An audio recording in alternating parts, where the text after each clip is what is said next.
Rizal Ahmad melanjutkan pelajaran ke UKM pada tahun 1991 dan memperolehi ijazah sarjana muda sains dengan kepujian kelas 2 atas dalam bidang kimia pada tahun 1995. Bidang penyelidikan siswazah beliau, Polymer Science, amat bertepatan dengan keperluan penyelidikan Jabatan Kimia pada waktu itu. Di samping itu, infrastruktur penyelidikan asas polimer juga wujud walaupun tidak sehebat di tempat lain. Kemasukan beliau ke dalam kumpulan penyelidikan polimer adalah amat dialu-alukan. Saya berterima kasih di atas sumbangan beliau dalam membina dan mula sekali lagi ruang lingkup penyelidikan getah asli dan komposit polimer di UKM. Harapan saya moga beliau terus berjaya dalam bidang akademik dan pentadbiran. Berjaya, terus berjaya. Syabas dan tahniah. Terima kasih.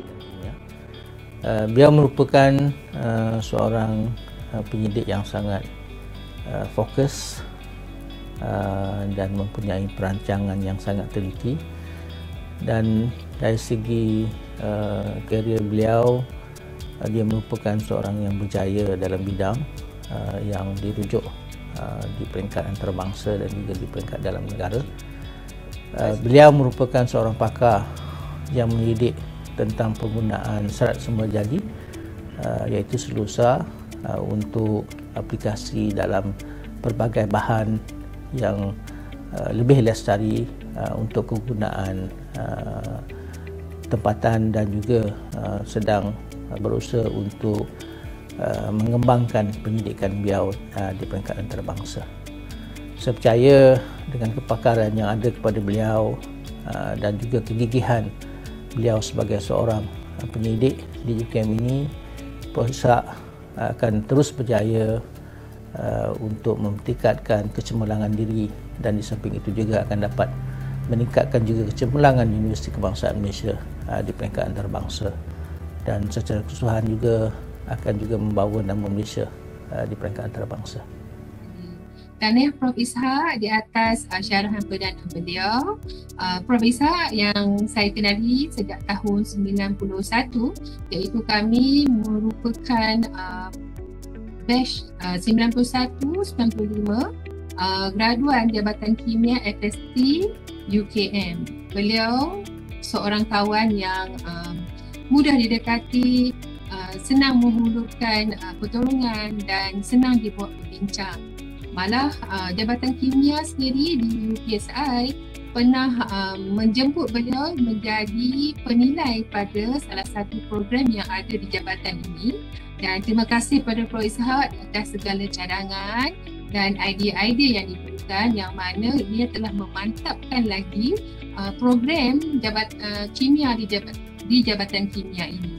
Okey, Prof Ishak, tahniah sekali lagi di atas kejayaan beliau selama ini. Semoga ianya menjadi inspirasi kepada saya dan kawan-kawan yang lain yang berada pada aliran yang sama, iaitu aliran akademik.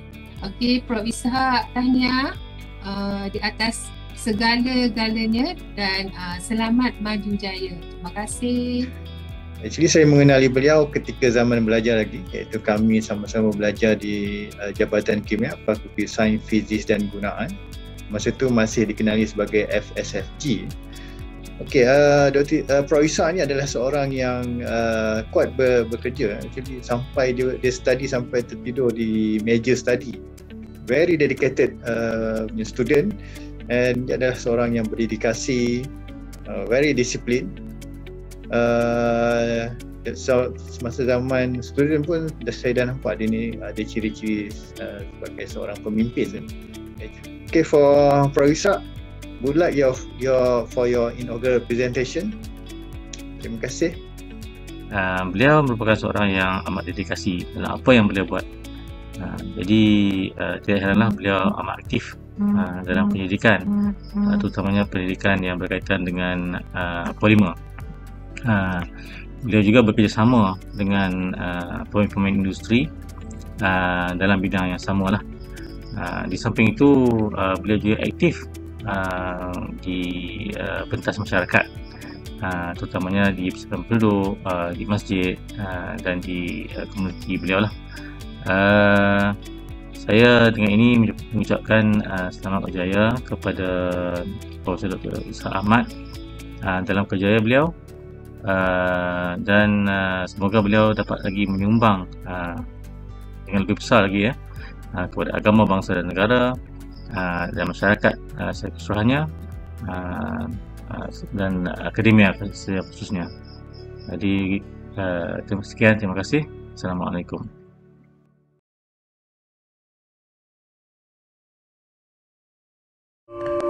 Mengumumkan perarakan masuk Naib Chancellor dan para profesor. Hadirin mohon berdiri.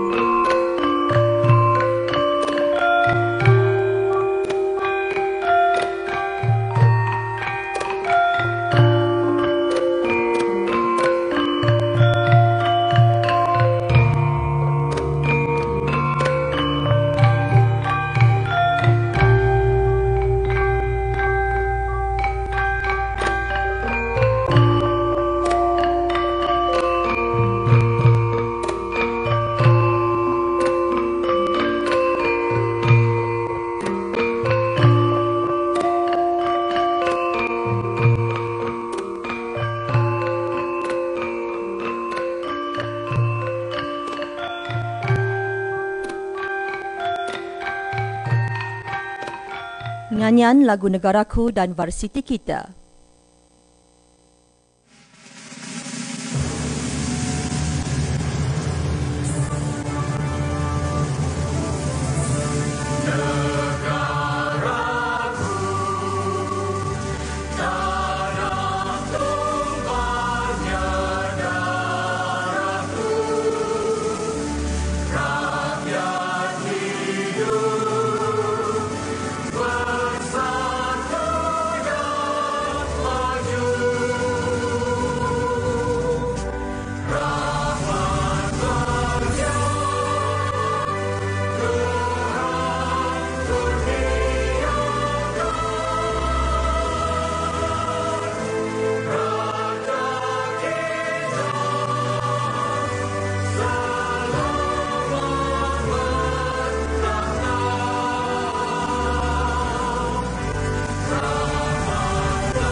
Hadirin dipersilakan duduk.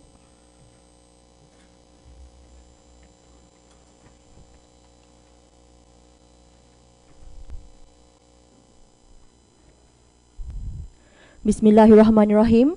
Assalamualaikum warahmatullahi wabarakatuh dan salam sejahtera. Yang berbahagia Profesor Datuk Teknologis Dr. Muhammad Ekhwan Haji Toriman, Naib Chancellor UKM. Yang berbahagia Timbalan-Timbalan Naib Chancellor UKM. Yang berbahagia Barisan Pengurusan Utama UKM. Yang berbahagia Profesor Kemis Dr. Ishak Ahmad, penyampai syarahan merangkap Dekan Fakulti Sains dan Teknologi. Timbalan-Timbalan Dekan Fakulti Sains dan Teknologi, para Profesor Fakulti Sains dan Teknologi, pegawai-pegawai kanan UKM, warga Fakulti Sains dan Teknologi, serta hadirin dan hadirat yang dihormati sekalian. Bagi memohon keberkatan di majlis ini, dijemput Al-Fadhil Ustaz Musa Muslim untuk bacaan doa. Dipersilakan.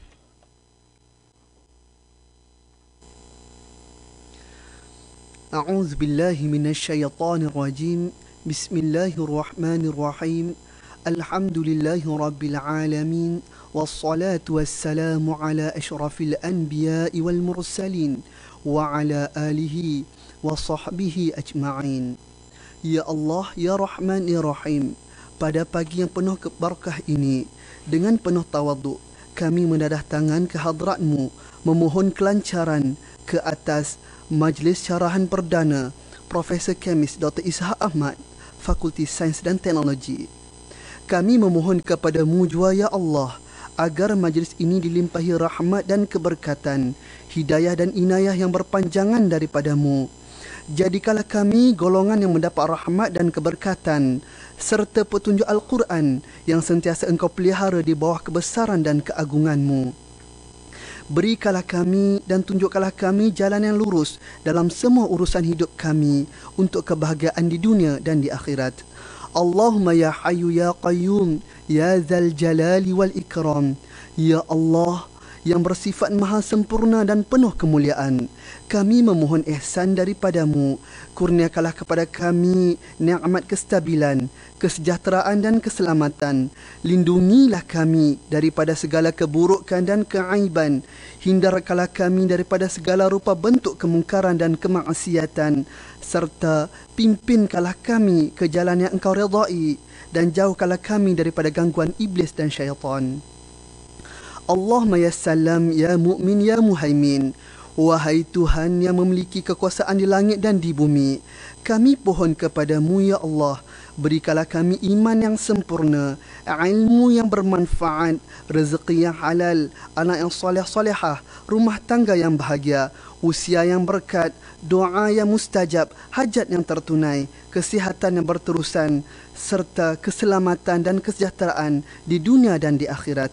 Dengan rahmatmu Tuhan sekalian alam. Allahumma ja'al jama'ana hadza jama'an marhuma wa tafarruqana min ba'dihi tafarruqan ma'suma wa la taj'al lahumma fina wa la ma'ana wa la man yatba'una syaqiyya wa la matrudan wa la mahruma. Rabbana atina fid dunya hasanah wa fil akhirati hasanah wa qina 'adzaban nar. وصلى الله على سيدنا محمد وعلى آله وصحبه أجمعين والحمد لله رب العالمين.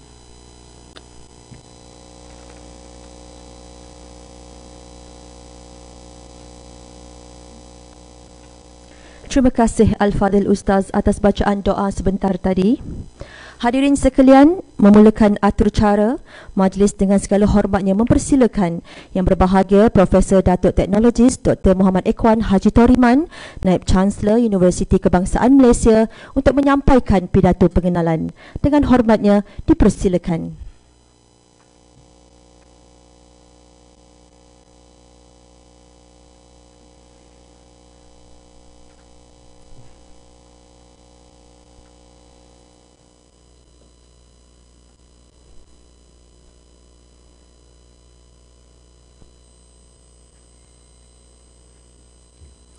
Terima kasih kepada saudari pengacara majlis. Bismillahirrahmanirrahim. Assalamualaikum warahmatullahi wabarakatuh. Salam sejahtera, salam Universiti Watan. Saudara-saudari yang dihormati sekalian, pada hari ini kita memberi penghormatan kepada Profesor Kemis Dr. Ishak Ahmad dari Fakulti Sains dan Teknologi yang akan menyampaikan syarahan perdana beliau bertajuk Nanoselulosa Sumber Semula Jadi, Potensi Bahan untuk Masa Depan Lestari. Tokoh alumni yang kita raikan pada pagi ini, Profesor Kemis Dr. Ishak Ahmad, dilahirkan di Tanjung Gading, Tangkak, Johor pada 4 Oktober 1971. Beliau mendapat pendidikan awal di Sekolah Kebangsaan Tanjung Gading, Tangkak dan kemudiannya menyambung persekolahan menengah di Sekolah Tinggi Muar dan Sekolah Alam Shah Ceras, Kuala Lumpur. Beliau merupakan alumni Ijazah Sarjana Muda Sains dalam bidang Kimia UKM pada tahun 1995. Setelah menamatkan pengajian, beliau ditawarkan jawatan sebagai tutor di Jabatan Kimia UKM, tempat beliau menimba ilmu sekarang ini. Beliau kemudiannya melanjutkan pengajian di peringkat Doktor Falsafah di University of Manchester Institute of Science and Technology atau UMIS, Manchester pada tahun 1996 dan berjaya memperolehi PhD pada tahun 1999 dalam bidang Polymer Science dan Teknologi. Penyelidikan PhD beliau berkaitan kesan rawatan gentian Kevlar terhadap interaksi antara muka dengan matriks epoksi. Sekembalinya dari Manchester, Profesor Kemis Ishak memulakan perkhidmatan sebagai pensyarah di UKM pada tahun 2000. Beliau telah dinaikkan pangkat ke Profesor Madya pada tahun 2007 dan Profesor dalam bidang sains polimer pada tahun 2013. Beliau juga terlibat secara aktif menjawat jawatan pentadbiran di peringkat jabatan, fakulti serta pengajian siswazah. Jawatan yang pernah disandang oleh beliau termasuklah penyelaras program pendidikan sains FST, Ketua Program Teknologi Kimia, Ketua Program Kimia, Timbalan Pengarah Pusat Siswazah UKM, Timbalan Dekan Penyelidikan dan Inovasi FST, dan sekarang ini beliau adalah Dekan FST mulai 2021. Profesor Ishak aktif menjalankan penyelidikan dalam bidang sains polimer dan komposit. Polimer terutamanya melibatkan penggunaan serabut semula jadi dalam polimer getah asli dan biopolimer.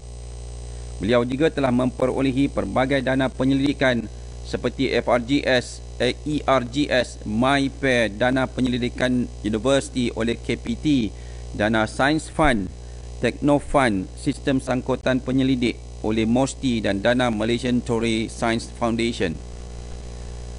Profesor Ishak juga adalah pakar dalam bidang komposit biopolimer, terutama menggunakan nanoselulosa sebagai pengisi komposit nano. Beliau merupakan pelopor dalam penyediaan selulosa nanohablur di Malaysia. Disebabkan kepakaran beliau dalam bidang ini, beliau telah dilantik sebagai Ketua Penyelidikan Konsortium Penyelidikan Nanocrystalline Cellulose di bawah Direktorat Nanoteknologi Kebangsaan, iaitu agensi di bawah MOSTI pada tahun 2013. Hasil penyelidikan beliau banyak diterbitkan dalam jurnal berimpak tinggi, termasuklah Journal Progress in Polymer Science, iaitu Journal WOS dalam bidang sains polimer. Beliau menerima 2 anugerah berkaitan penerbitan di peringkat kebangsaan, iaitu Malaysia Rising Star Award 2016 dan Malaysia Research Star Award 2019 untuk anugerah citasi tertinggi dalam penerbitan Journal WOS. Prof. Ishak juga memanfaatkan kepakarannya di dalam penulisan beberapa buah buku penerbitan penyelidikan dan beberapa buah bab dalam buku. Hasil penyelidikan beliau telah berjaya dipatenkan, di mana beliau berjaya menghasilkan 4 paten daripada penyelidikan yang dijalankan. Prof. Ishak juga mempunyai jaringan penyelidikan yang luas dalam kumpulan penyelidikan di institut tempatan seperti UPM, USIM, TAR, TARC, Tengku Abdul Rahman College, Universiti Melaya dan Mardi. Manakala kerjasama penyelidikan luar negara termasuklah dari Mahatma Gandhi University, Southwell University, China dan Universitas Indonesia. Beliau juga telah dilantik sebagai fellow penyelidik di Grenoble INP France pada tahun 2008 bersama kumpulan yang diketuai oleh Profesor Alan Dufries. Di samping itu, beliau juga telah dilantik sebagai Profesor Pelawat di Mahatma Gandhi University pada tahun 2017 dan Universitas Indonesia serta Southwest University China pada tahun 2019. Kepakaran beliau turut disumbangkan dalam beberapa badan profesional dan sekretariat di peringkat kebangsaan dan antarabangsa. Beliau merupakan ahli Institut Kimia Malaysia, Fellow Academic Science Malaysia dan ahli Lembaga Pemegang Amanah Yayasan Penyelidikan Antartika Sultan Mizan. Manakala di peringkat antarabangsa, beliau dilantik sebagai Honorary Members of Asian Polymer Associations. Kejayaan beliau pada hari ini banyak mendapat sokongan daripada pasangan hidup beliau, Puan Naida Muhammad Saleh. Beliau mendirikan rumah tangga pada 7 Februari 1998 selepas berjaya melanjutkan pengajian PhD di tahun kedua dan telah dikurniakan 3 orang putera dan 2 orang puteri. Ada di sini, Prof? Ada, Mana? Okey. Hadirin hadirat yang dihormati sekalian, saya dengan sukacitanya mempersilakan Profesor Kemis Dr. Ishak Ahmad untuk menyampaikan syarahan perdana beliau yang bertajuk Nanoselulosa Sumber Semula Jadi, Potensi Bahan untuk Masa Depan Lestari. Sekian, wabillahi taufiq wal hidayah. Assalamualaikum warahmatullahi wabarakatuh.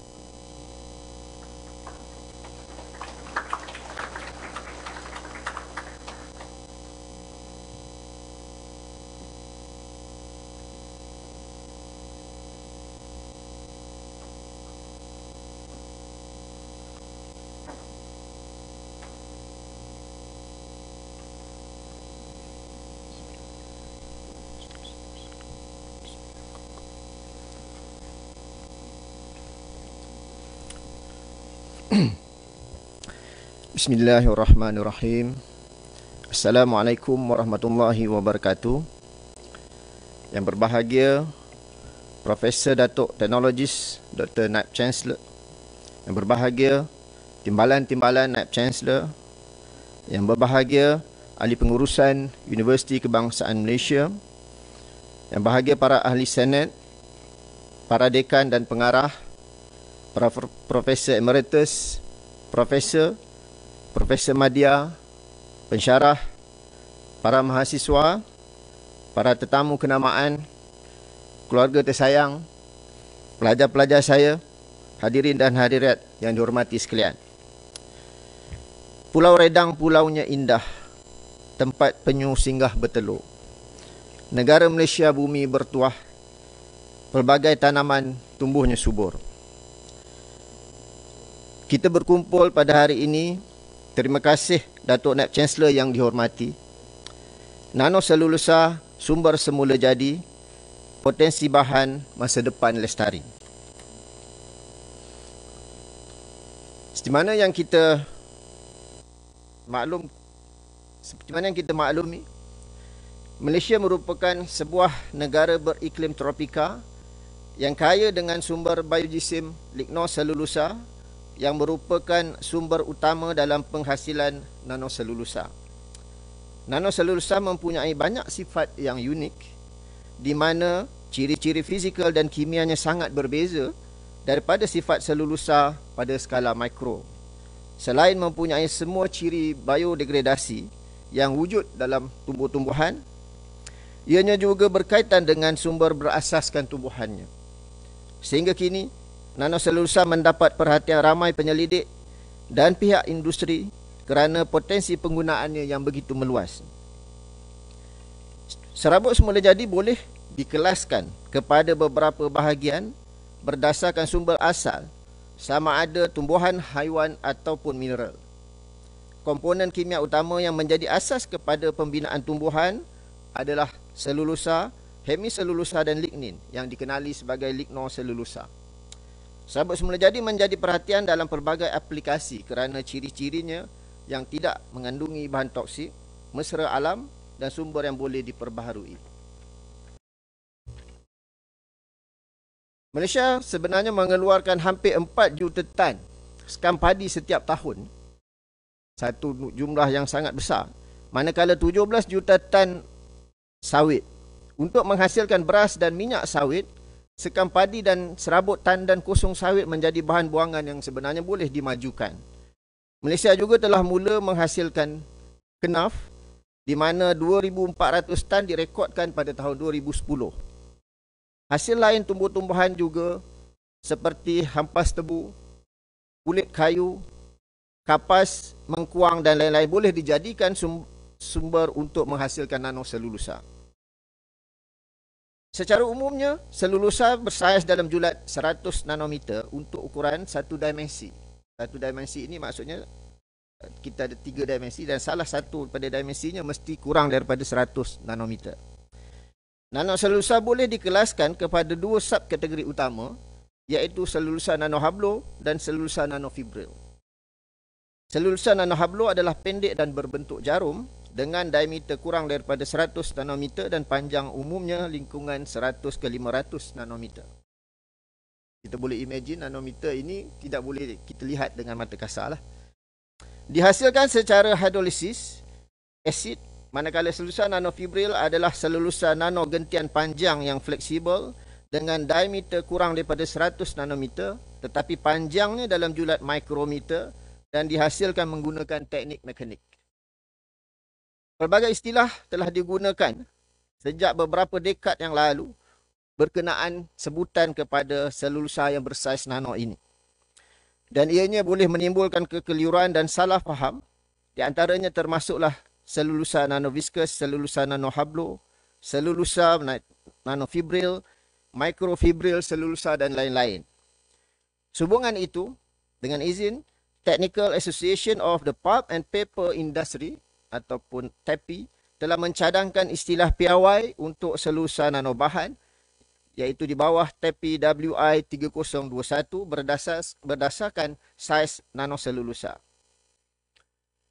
Komponen kimia utama yang menjadi asas kepada pembinaan tumbuhan semula jadi adalah selulosa, hemiselulosa dan lignin.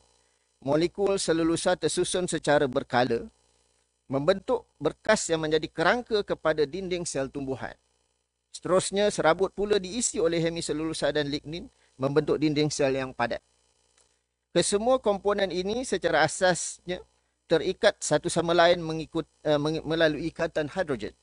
Molekul hemiselulosa terikat dengan selulosa dan bertindak sebagai matriks antara mikrofibril selulosa membentuk rangkaian selulosa hemiselulosa.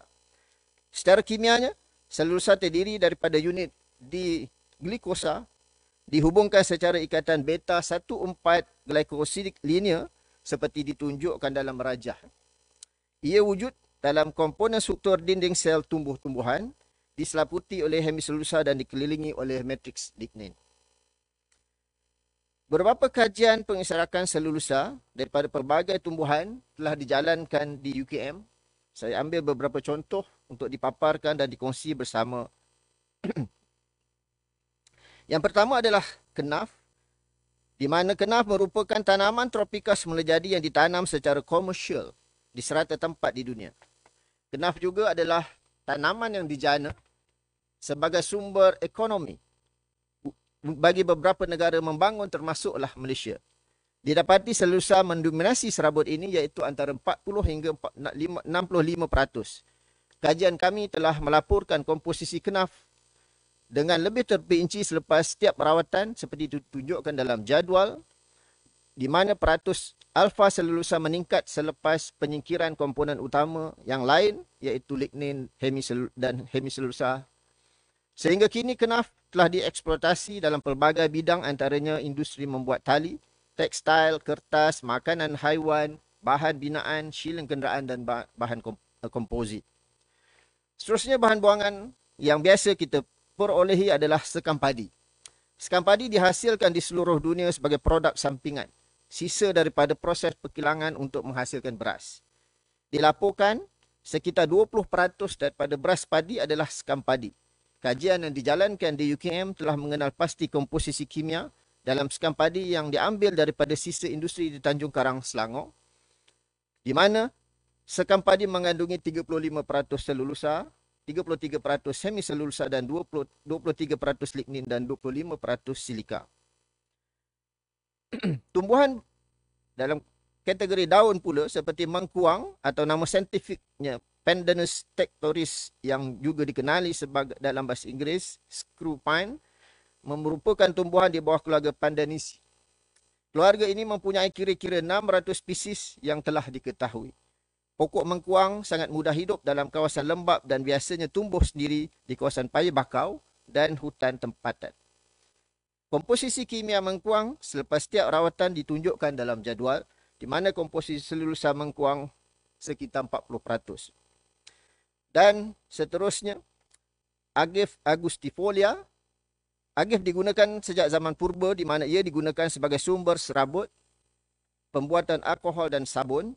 Tumbuhan Agave angustifolia atau dikenali sebagai dengan izin Caribbean century plant dalam bahasa Inggeris dan kelumpang telur dalam bahasa Melayu.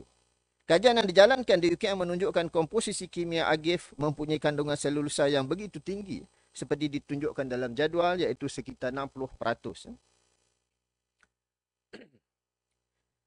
Pengeksrakan selulosa nanohablo telah dijalankan di UKM sejak 2011. Teknik rawatan kimia terhadap permukaan serabut semula jadi dilakukan bertujuan menyingkirkan komponen kimia utama yang lain seperti hemiselulosa dan lignin di samping bahan sampingan, pektin, lilin dan lain-lain bagi menghasilkan selulosa tulin. Seterusnya, proses hidrolisis asid dilakukan bagi menyingkirkan bahagian amorphous selulosa. Kaedah penyediaan selulosa nanohablo daripada serabut semula jadi ini melibatkan 3 peringkat rawatan, iaitu rawatan alkali, rawatan pelunturan dan hidrolisis asid. Selulosa nanohablo daripada selulosa boleh dihasilkan dengan cara hidrolisis asid di mana bahagian amorphous mudah terdedah kepada serangan asid. Ion hydronium boleh menembusi rantai selulosa dalam bahagian amorphous, seterusnya menggalakkan pemutusan hidrolitik pada ikatan glikosidik yang akhirnya membebaskan hablo tunggal bersaiz kurang daripada 100 nanometer. Hadirin dan hadirat sekalian, kajian yang dijalankan di UKM sejak 2011 telah menghasilkan selulosa nanohablo daripada pelbagai sumber serabut semula jadi seperti kenaf, sekam padi, daun agave, mengkuang, serabut tandan kelapa sawit, kulit limau, sabut kelapa dan lain-lain.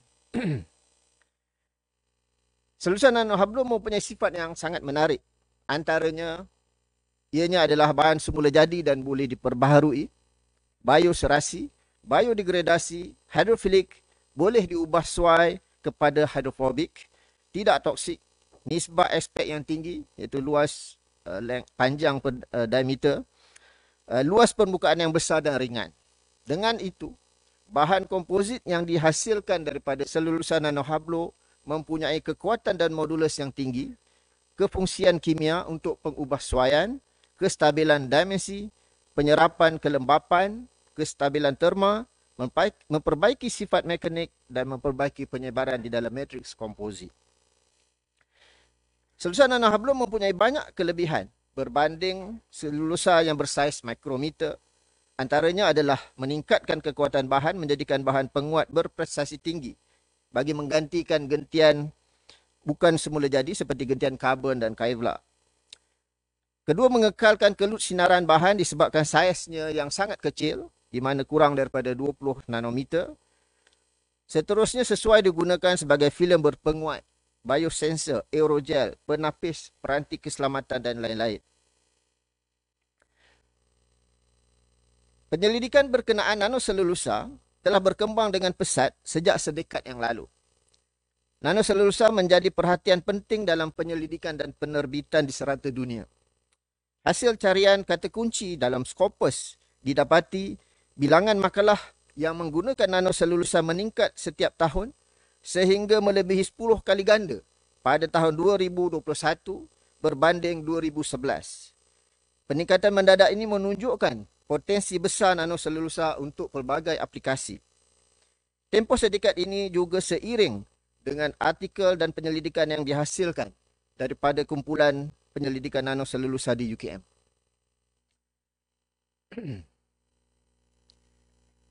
Sepanjang sedekad penyelidikan di UKM, ramai penyelidik tersohor luar negara terlibat bersama dalam penyelidikan nanoselulosa ini. Kerjasama ini dilakukan sama ada sebagai penyelia bersama, pengarang bersama. Antaranya termasuklah Profesor Alain Dufresne daripada Perancis, Profesor Sabu Thomas dari India, Profesor Andrzej Galaski dan Dr. Haniah Poland. Profesor Jin Huang dari China, Profesor Mario Itali, Profesor Sri Aprilia daripada Universiti Aceh, dan Dr. Muhammad Khalid daripada Universitas Indonesia, Dr. Marcos daripada Ireland dan lain-lain. Kerjasama erat dengan penyelidik-penyelidik tersohor daripada luar negara ini banyak menghasilkan makalah yang diterbitkan dalam jurnal berimpak tinggi. Selain daripada penyelidik luar negara, penyelidikan bersama dan serta penerbitan bersama juga melibatkan penyelidik tempatan dari pelbagai agensi. Di samping penyelidik bersama daripada Fakulti Sains dan Teknologi, penyelidik luar termasuklah Profesor Madya Dr. Yusran Sulaiman dan Profesor Madya Dr. Jaafar. Dr. Jaafar ada bersama hari ini. Dari UPM, Profesor Madya Dr. Fang Suk Wei dari College University Tengku Abdul Rahman, TAUC.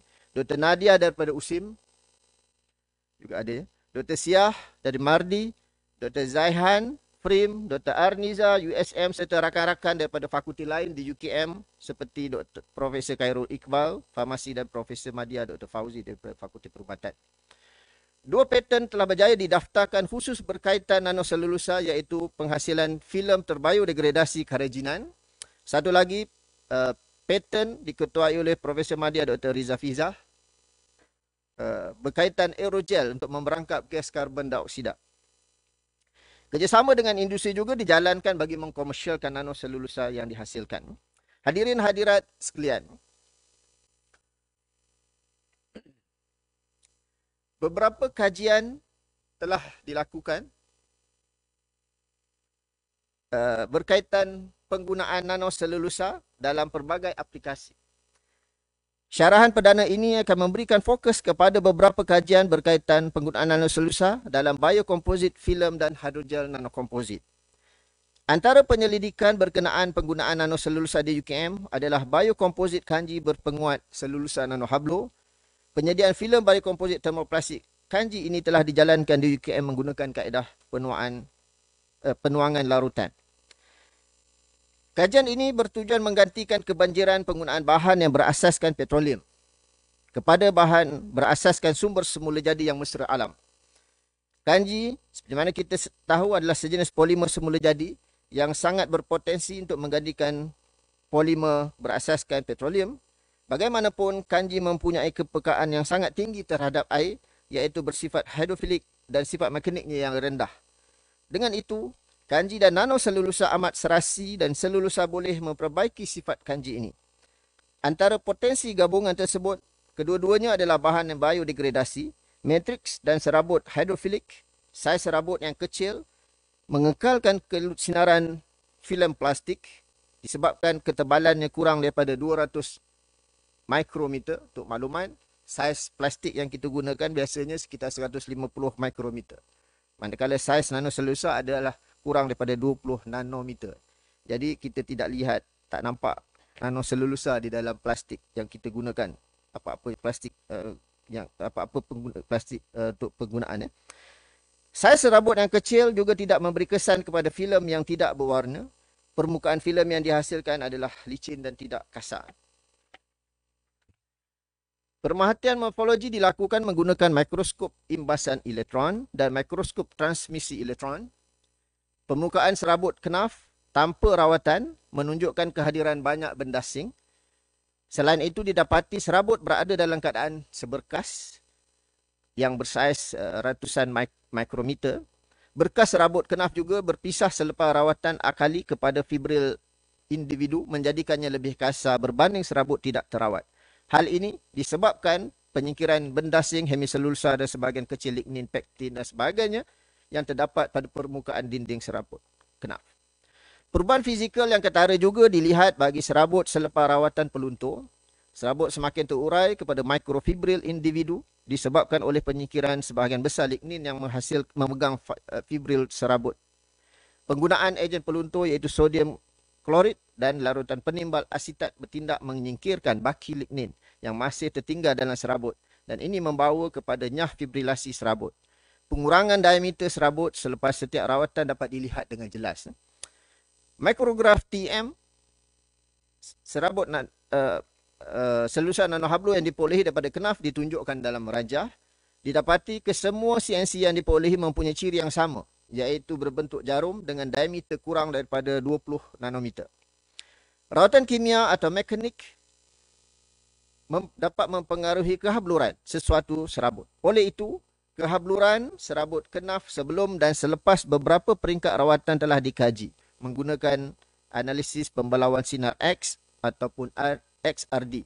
Didapati indeks kehabluran serabut kenaf meningkat selepas setiap rawatan, di mana selulusan nanohablo daripada kenaf menunjukkan indeks kehabluran yang paling tinggi diikuti oleh serabut terawat peluntur dan akali, dan akhirnya adalah serabut kenaf tanpa rawatan. Peningkatan indeks kehabluran ini disebabkan keberkesanan prahidrolisis dengan tersingkirnya sebahagian besar hemiselulosa dan lignin, dan peningkatan kehabluran selulosa nanohablo membuktikan potensi bahan ini sebagai bahan penguat di dalam nanokomposit. Puncak pada 1731 per sentimeter dalam analisis FTIR bagi serabut tanpa rawatan dipadankan dengan regangan karbonil C ikatan ganda 2O oleh kumpulan asid karboksilik, ester, asetil dan uranik dalam hemiselulosa atau kumpulan karboksilik dalam lignin atau hemiselulosa. Puncak ini kalau diperhatikan hilang sepenuhnya pada serabut yang dirawat, terutamanya dalam serabut selulusa nanohablo. Seterusnya, analisis untuk biokomposit kanji kenaf. Dalam kajian ini, variasi rawatan terhadap serabut telah dilakukan dan dijadikan pengisi dalam fasa matriks. Tegasan maksimum dan modulus regangan komposit pada komposisi pengisi berbeza, iaitu 0 hingga 10% telah dibandingkan untuk setiap rawatan. Nilai tegasan bagi komposit kanji termoplastik diperkuat serabut yang terawat meningkat dengan penambahan pengisi berbanding matriks sahaja. Melalui data yang telah diperolehi ini, didapati nilai tegasan komposit kanji nanoselulusa bagi semua komposisi pengisi adalah jauh lebih tinggi berbanding matriks serta komposit yang lain. Ini menunjukkan kebolehan selulusa nanohablo daripada kenaf digunakan sebagai pengisi penguat dalam komposit. Penambahbaikan nilai tegasan yang ketara bagi komposit kanji selulusa ini adalah disebabkan oleh nisbah aspek ataupun panjang per diameter yang tinggi dimiliki oleh selulusa nanohablo selepas rawatan hidrolisis dilakukan. Ini menjadikan komposit yang diperkuat pengisi bersaiz nano memiliki sifat tegasan yang sangat tinggi berbanding komposit yang lain, maka selulusa bersaiz nanometer memberikan interaksi pengisi matriks yang lebih baik berbanding pengisi bersaiz mikro. Seperti yang dipaparkan dalam pemerhatian optik, komposit diperkuat serabut, kenaf terawat akali dan kenaf terawat peluntur menjadi semakin legap dengan penambahan pengisi berbanding matriks sahaja. Ini disebabkan oleh saiz serabut yang besar menjadikan sifat kelut sinaran filem kanji ini terjejas. Bagaimanapun, komposit kanji yang diperkuat selulusa nanohablo, iaitu rajah yang terakhir, menunjukkan sifat kelut sinaran yang setara dengan matriks tanpa pengisi. Maksudnya kita tidak boleh lihat, tak nampaklah pengisi di dalam filem itu, tetapi kekuatan modulus sifat terma dan sebagainya jauh meningkat berbanding dengan filem tanpa pengisi dan juga filem yang diisi oleh gentian yang lain. Faktor ini disumbangkan oleh saiz nanoselulusa yang sangat kecil menjadikan sifat lutsina filem ini tidak berubah. Sebagai rumusan untuk kajian pertama ini, selulusa nanohablo telah berjaya dihasilkan daripada serabut semula jadi kenaf. Analisis pembelawan sinar X dan mikrograf elektron menunjukkan peningkatan kehabluran serabut selepas rawatan dengan penyingkiran hemiselulusa dan lignin serta penyebaran yang sekata. Sifat mekanik komposit bergantung kepada saiz dan nisbah aspek serabut, di mana pemerhatian morfologi membuktikan saiz pengisi semakin berkurang dengan rawatan. Ini menunjukkan bahawa komposit yang dihasilkan sangat berpotensi besar dalam aplikasi dengan biokomposit filem. Seterusnya, perkongsian kedua adalah nanokomposit hybrid kerajinan diperkuat tanah liat dan nanoselulosa. Penghibridan antara pengisi nanozarah monomorelinat terawat ataupun tanah liat terawat OMMT dan selulosa nanohablo hasil pengesakan kenaf dihasilkan bertujuan memperbaiki sifat mekanik biokomposit kerajinan.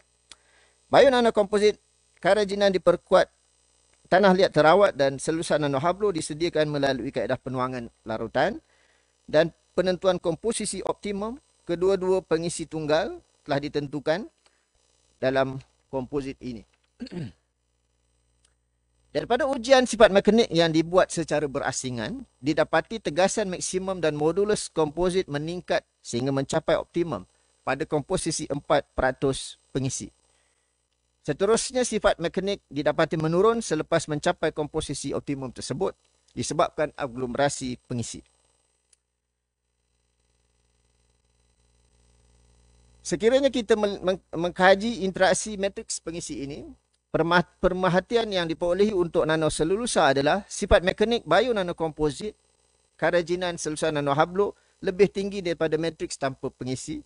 Ini disebabkan luas permukaan yang tinggi, penghabluran yang tinggi, persamaan dari segi kepolaran, kedua-duanya mempunyai UH yang banyak dan struktur kimia, memberikan interaksi dan lekatan yang lebih baik antara matriks dan pengisi.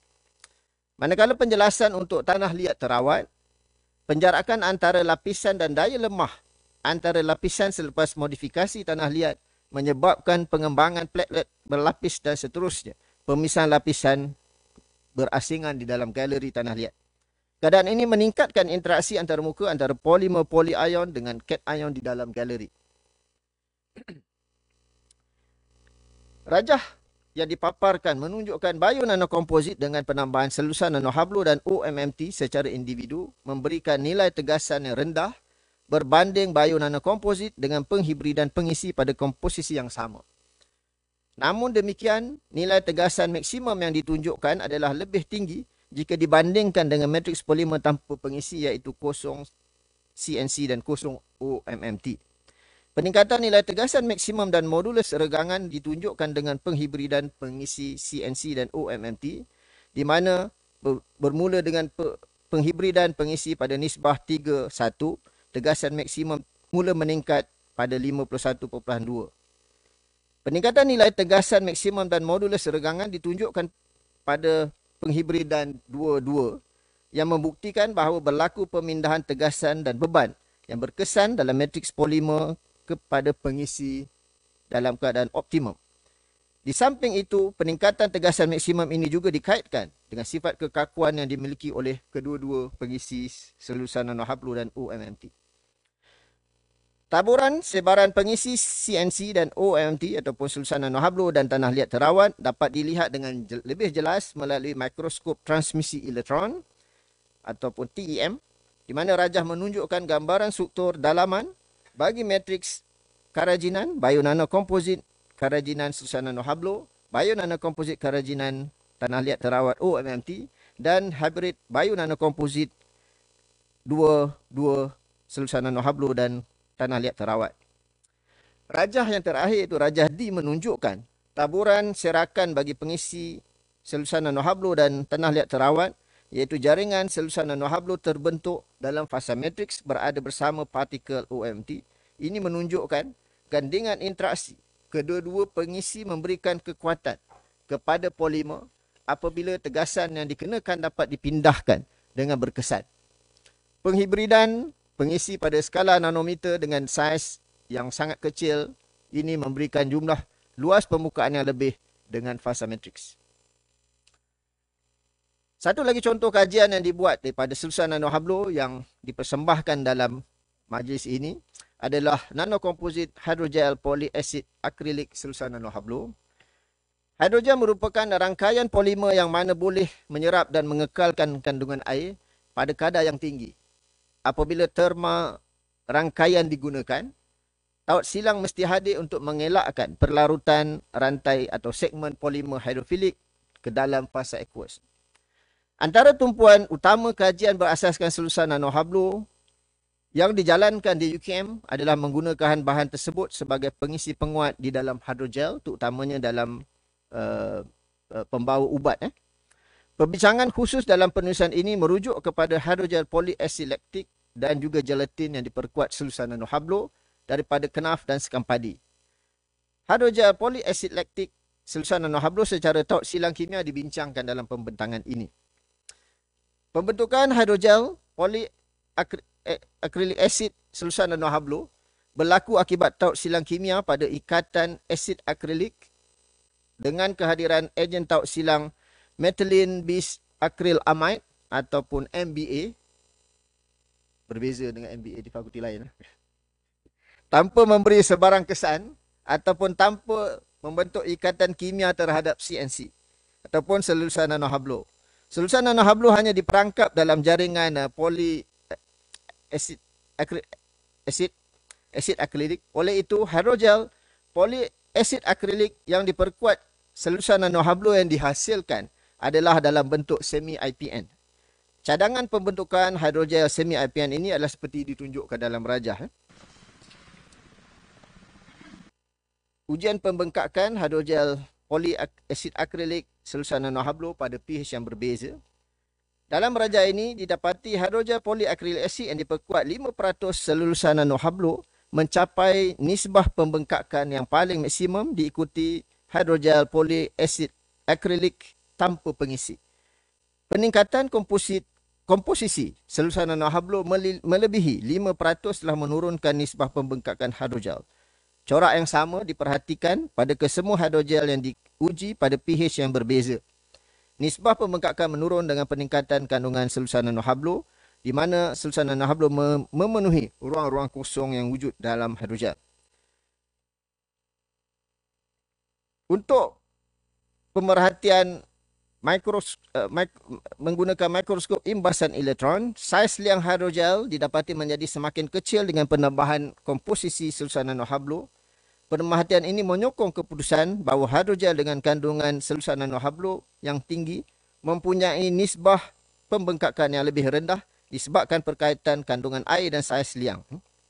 Di mana semakin tinggi kandungan air hydrogel semasa membengkak, maka semakin besar saiz liang hydrogel selepas pengeringan beku. Untuk aplikasi bahan hydrogel yang disediakan ini, kajian telah dibuat terhadap pelepasan ubat.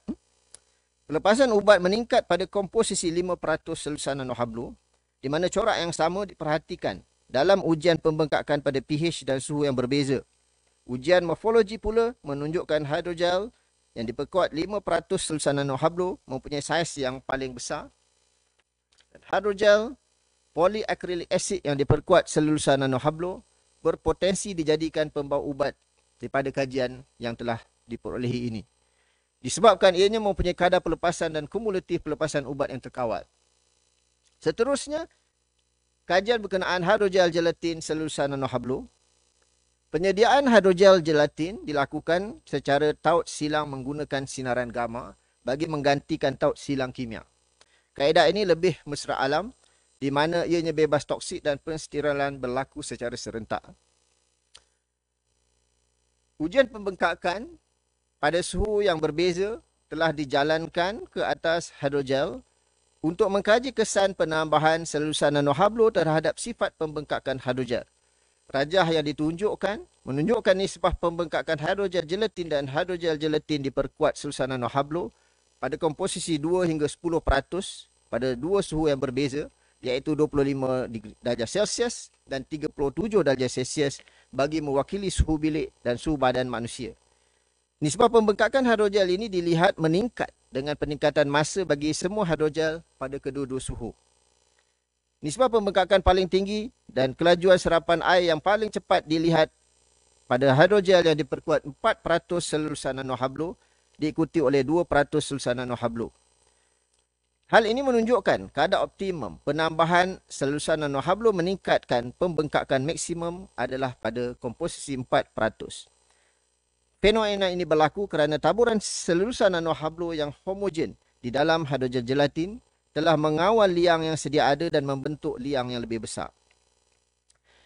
Perbezaan ketara nisbah pembengkakan hidrogel dapat dilihat antara suhu 25 darjah Celsius dan 37 darjah Celsius. Nisbah pembengkakan ke semua hidrogel dilihat lebih tinggi pada suhu 37 darjah Celsius berbanding suhu 25 darjah Celsius. Peningkatan ini berlaku kerana rangsangan suhu telah menyebabkan liang dalam hidrogen mengembang dan membesar sehingga membenarkan penyerapan air pada kadar yang tinggi. Analisis seterusnya adalah analisis morfologi. Saiz liang hidrogel gelatin dilihat meningkat apabila selusan nanohablo ditambah ke dalam hidrogel sehingga 4%.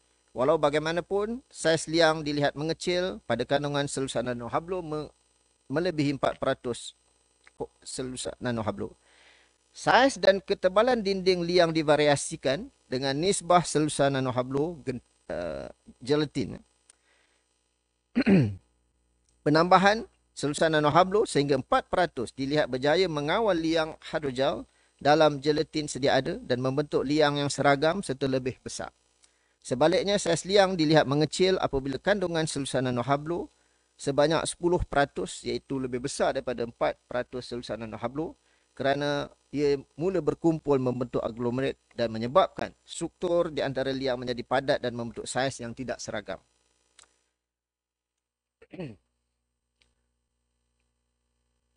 Secara umumnya, rumusan yang diperolehi daripada kajian menggunakan selusan nanohablo dalam hidrogel ini adalah selusan nanohablo daripada pelbagai serabut berjaya diekstrak. Sifat mekanik dan termal hidrogel meningkat dengan peningkatan kandungan selusan nanohablo. Kajian muatan dan pelepasan ubat didapati hidrogel gelatin dan selusan nanohablo sesuai dijadikan bahan pembawa ubat. Aplikasi dalam bidang bioperubatan dan farmasi sangat berpotensi untuk dijalankan menggunakan selusan nanohablo dalam hidrogel ini. Seterusnya, kajian lain menggunakan nanoselulosa di UKM di samping kajian yang dilaporkan pada hari ini dan dalam buku syarahan perdana ini, beberapa kajian lain juga telah dilakukan menggunakan selulosa nanohablo. Antaranya adalah biokomposit kanji minyak kayu manis berpenguat selulosa nanohablo daripada tandan kosong kelapa sawit, perancah polylactic acid, getah asli cecair, selulosa nanohablo menggunakan pencetakan 3D sebagai aplikasi kejuruteraan tisu ataupun 3D printing. Biokomposit polyacid lactic selulosa nanohablo daripada Agave augustifolia, biopolymer kanji polyanalina selulosa nanohablo, filem sebagai sensor amonia, microemulsi selulosa nanohablo sebagai penghantar topikal, aerogel selulosa nanohablo, metil trimetil silana gelatin diradiasi dengan sinaran gamma, dan aerogel nanoselulosa sebagai penjerap gas rumah hijau. Sebagai kesimpulan, selulosa nanohablo boleh diperolehi dengan banyak dan mudah daripada pelbagai tumbuhan. Nanoselulosa adalah bahan nanosumber semula jadi yang novel. Aplikasi nanoselulosa sangat luas berdasarkan reka bentuk struktur nano, kawalan interaksi antarmuka. Banyak kelebihan spesifik selulosa nanohablo seperti ianya adalah nano bahan semula jadi, diperbaharui, biodegradasi dan bioserasi, kekuatan dan modulus yang tinggi, nisbah aspek yang tinggi dan kawasan permukaan yang tinggi. Seterusnya, kefungsian kimia dan mudah untuk dimodifikasikan sesuai dengan polimer ataupun matriks yang akan digunakan. Bagi tujuan perkomersialan nanoselulosa, beberapa industri telah berminat untuk penghasilan selulosa nanohablo secara industri untuk pelbagai aplikasi. Sebagai penghargaan, setinggi-tinggi penghargaan diucapkan kepada pengurusan tertinggi Universiti Kebangsaan Malaysia, pengurusan dan warga Fakulti Sains dan Teknologi, guru-guru dan para pensyarah saya, rakan-rakan saya sama ada ahli akademik dan bukan akademik, pelajar-pelajar saya, keluarga tercinta dan semua yang telah memberikan sokongan sehingga saya mencapai ke tahap ini. Sekian, terima kasih. Yang bahagia Prof. Datuk, demikian sebahagian daripada catatan perjalanan akademik saya selama 27 tahun di UKM. Bagi pihak universiti, sudilah kiranya yang bahagia Profesor Datuk untuk menerimanya.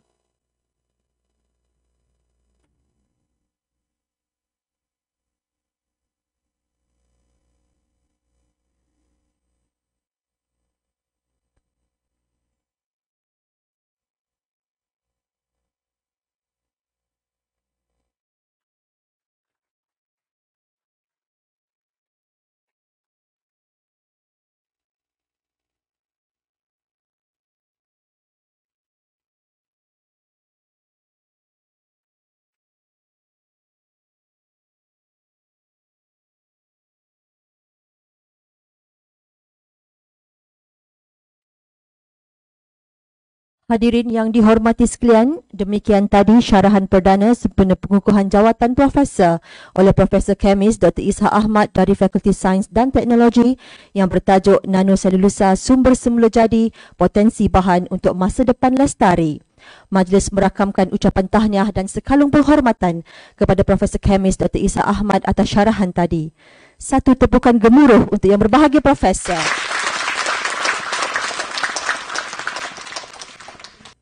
Hadirin sekalian, dengan berakhirnya sesi penyampaian buku syarahan sebentar tadi, maka berakhirlah majlis syarahan perdana Profesor Kemis Dr. Ishak Ahmad pada pagi ini. Setinggi-tinggi penghargaan dan terima kasih kepada semua yang meraihkan majlis syarahan perdana Profesor yang penuh bermakna ini.